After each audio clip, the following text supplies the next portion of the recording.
In this week's debut edition of Price Watch, we're going to discuss something that nearly everyone's been paying attention to a lot lately, the price of gasoline. Right now, the average price for a gallon of regular unleaded stands at $4.37 nationwide, according to the Lundberg survey. Gas Buddy calculates it a bit lower at $4.24. Either way, it's actually down a couple cents over the last 2 weeks, but it's still up about $1 just since the start of the new year.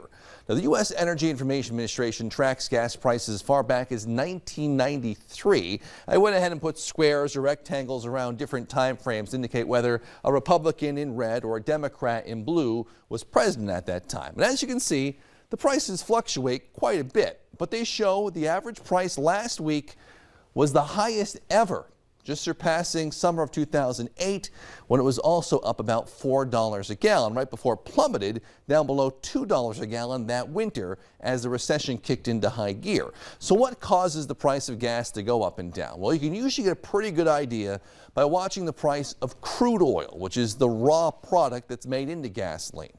At the top of this next chart we're going to show you see the same chart as before, the price of gas in the U.S. Below that, spot price of crude oil in Oklahoma.